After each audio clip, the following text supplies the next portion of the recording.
Factsverse presents 24 years after this girl vanished, her brother made a disturbing confession.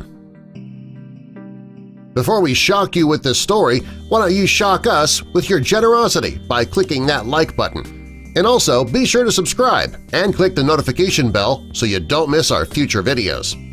In 2018, a Florida man named David Lambert sat in a police interview room.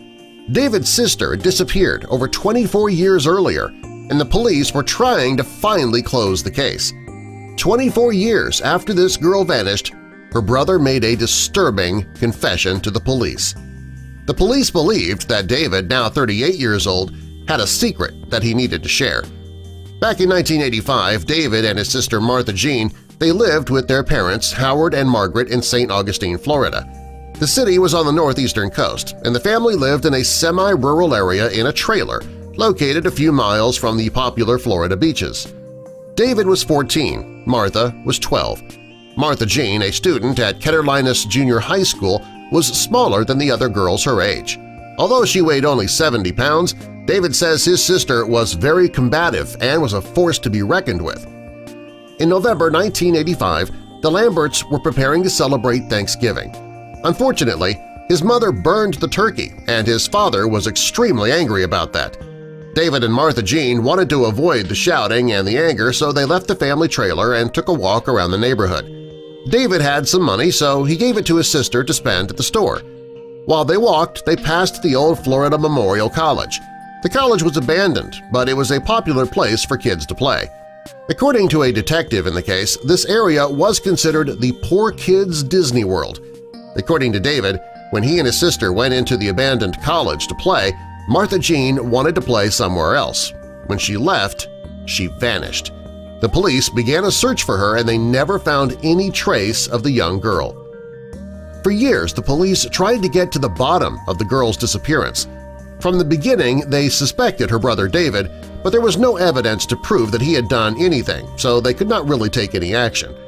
After Martha Jean disappeared, her devastated parents couldn't make their marriage work and divorced. In the year 2000, many years after Martha Jean disappeared, David was arrested for writing a bad check.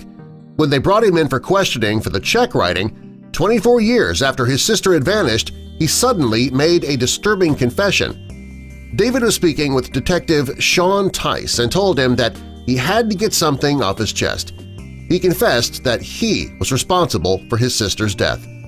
He told the detective that he buried his sister in a local mine. The police searched the mine, but there was no sign of Martha Jean. Since there was no evidence, they had to release David. In June of 2010, Detective Tice and another detective, Howard Cole III, decided to make one more attempt to find out what happened to Martha Jean. When they spoke to people who were close to the family at the time, they suggested that the officers take another look at David's story. When they brought him in for questioning again, he admitted that Martha Jean had asked him for more money when they were at the old college. He refused her request. When he refused, his sister went after him and hit him. When he pushed her away, she fell over backward on a piece of metal that was coming up from the ground. It pierced her skull, and she died. He believed the accident was his fault. David said he tried to help his sister. He picked her up and there was blood coming out the back of her head. He tried to call out for help, but there was nobody around. He decided to cover up the accident and he used an old street sign as a shovel to bury his sister.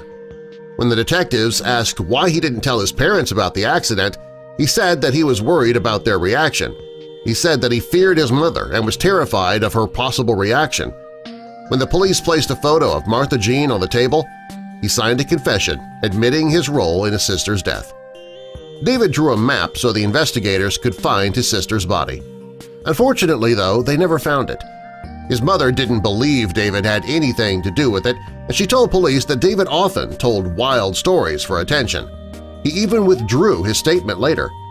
Police had no choice but to drop the case. Even though they did believe he was guilty, they couldn't file charges. Also, the law changed since 1985, and based on his age at the time and the circumstances surrounding his sister's death, he couldn't be charged. We may never know what really happened to Martha Jean on that Thanksgiving Day. Subscribe for more.